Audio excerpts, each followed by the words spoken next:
Alright, ito po ay oil stain, see, sa textile, no? So this is a linen cotton fabric. Nilagyan po natin siya ng oil stain. And we're going to remove that oil stain and show you how we will do that. Alright, so ngayon apply na po natin yung solution natin. As advised, alamin nyo, ma-assess nyo muna kung ano yung fabric, ano yung stain. In this case, this is linen cotton at ang naka-stain po dyan ay oil, no? So langis po yan, right? So based on our hacks, pipili tayo at ang kailangan po natin gamitin dito is our dishwashing liquid. So kung ano man po ang makakapagbigay ng ligaya sa inyo na dishwashing liquid that will give you joy, yun po ang gamitin nyo. Okay? And then hot water. So hindi pala, warm lang, hindi naman po hot. So you just put a little bit of the warm water and then i-drop nyo na po ang inyong liquid, dishwashing liquid. Just enough para lang po ma-spread nyo dun sa ating. And of course, mix it together. Ngayon meron na po tayong warm mix ng dishwashing liquid with water. Yan na po mismo ang lalagay natin dito sa stain. Now remember, maganda po meron kayong microfiber cloth, no? Doon sa ilalim po ng item na inaano nyo para masipsip niya rin po yung solution na nilalagay nyo. Okay, so lagyan mo lang. Yan, okay. And then i-rest muna natin, hayaan nyo muna siya na i-work on niya yung stain. And then maya-maya po, maybe after mga 5 to 10 minutes, papakita ko sa inyo kung paano natin i-flush out yung stain. Alright? Alright, so nakapag-rest na yung ating solution dun sa fabric. So ang next step is, actually, pwede nyo nang i-check yan. You will have to observe kung meron pa o wala na.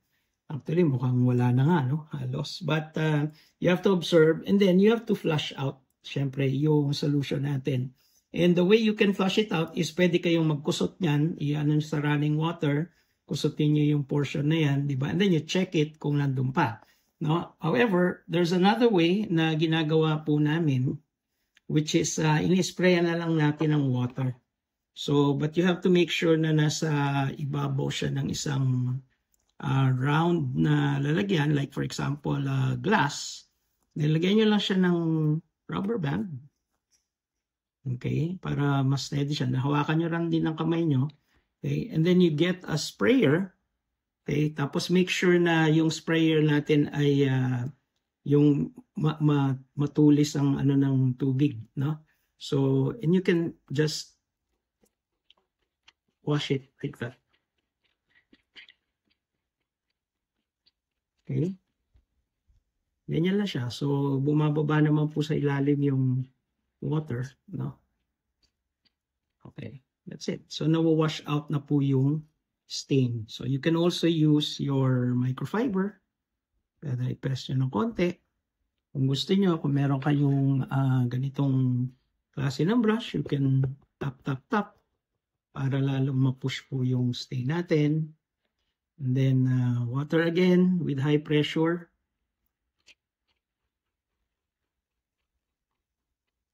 So, ngayon po kasi yung stain natin medyo nawala na talaga. No? So, hindi nyo na makita masyado. But, that's about it. No? So, mamaya silipin natin sa ilaw kung kumusta na siya. So, as you can see, pwede nyo i-check yan sa ilaw. Diba? Tingnan natin yung ilaw. Paano ba siya? Yan. So, seems na clear na natin yung stain. Congratulations. So, ganun lang po siya. So, that's for oil, no? So, madali lang oil. Dishwashing lang at saka warm water po. Ay, mahilig sa inyo sa kape. Ito po ay coffee stain. Okay, so kape po yan. Kanina nung fresh pa siya, syempre kitang-kitang coffee. But now medyo nakikita lang natin shadow. But of course, stain pa po rin yan and we will remove it also. We'll show you later kung paano. So, ito naman po, this is coffee stain. Okay, so again, identify the fabric, coffee stain, no? The fabric is linen cotton Ang stain po is coffee. So lalagyan po natin muna ng baking soda. So just spread it. Hindi nyo po kailangang i-brush. Ano nyo lang, i-spread nyo lang. Yan, huwag nyo siyang brushin. Yan. Okay. So baking soda po yan. And then after a while, lagyan naman natin ng konting suka. So yan. Nagre-react po yung suka at yung baking soda, no? Pero hayaan nyo lang. At kasama po yan sa solution natin. Okay. And then just spread it a little, no? Yan, para po maano yung coffee stain natin. Makain ng husto. Okay. And again, remember sa ilalim po, naglalagay tayo ng microfiber para lang po masipsip yung mga at makuha na rin yung stain at the same time. Lumusot do sa fiber. So this is a liquid detergent. So ano lang po. Actually, kahit po mas konti lang dyan, okay lang. Yan. So gano'n na. So again, based sa ating steps of action, ito po, infiltrating with the solution yung ating stain. So mamaya po, tignan natin. Let's set it for a while. So, and then maya tanggalin na natin. Okay, so ngayon tatanggalin na po natin, nakapag-rest na po yung ating fabric, no, with the solution. So, katulad kanina na pinakita namin sa iba nating technique, you just put it on a glass or any lid, yung bang may butas po, no? Yan. Tapos hawakan nyo mabuti po yung yung fabric para masikipan talaga siya. Wag lang yung rubber band. Okay. So ngayon, itaglilig nyo ng konti and then be ready to spray the water. Yan, para po ma-push out yung stain doon sa fabric, no? So, parang yan na po yung pinaka-rinsing natin or neutralizing the solution. Para, yan. Then, of course, after that, diretso na po yan sa washer. Alright? Maraming salamat. So, ayan na po siya. Natanggal na po natin yung stain. May mga residue po ng solution. So, pwede nang hugasan yan. No? So, importante po yung stain. Nawala na, as you can see. Behind the light. Okay. So, ito po ketchup stain. So, pagka kung ganyan, lightly scrape off na po natin muna yung excess, no? So, para talagang maiwan lang yung stain mismo. Then, after natin ma-scrape off, pwede nating i-dab. Okay, yung pong stain with the microfiber sa ilalim at saka microfiber din po yung pang-dab natin para again, mabawasan na yung dumi. Alright? Now, once na nagawa na natin yun, na-prepare na natin siya, ang approach po natin dito will be baking soda.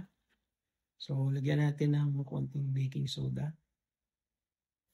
Ayan, spread po natin around. Okay? And then, hydrogen peroxide naman po. Okay, hydrogen. Konti lang po. Hindi natin kailangan damihan. Ayan, konti lang po. Konti lang po. And then, spread po natin. Yan. Pwedeng tapping motion para po matulak yung stain palabas. Yan. And then, of course, hintayin po muna natin yan na maluto, kumbaga. Okay, so waiting po tayo maya-maya. Alright, so yan po, naka-rest na natin. Siguro mga 5 minutes or 10 minutes na po siya nag-roasting. So, as usual, isprayan na po natin siya ng tubig. Lalagyan po natin ng rubber band para matibay po yung hatak sa fabric. Okay? Suportahan nyo lang po ng kamay nyo habang inaano nyo yung fabric. Go ahead. Yan. Yan. Tirahin nyo po ng tirahin hanggang mawala po yung stains. No? There you go. Sige pa po. Pati yung mga residue, sama nyo na po para that's it. As you can see, wala na po. Konting punas ng microfiber. Dab po natin. There you go. Wala na po siya. Okay? Thanks.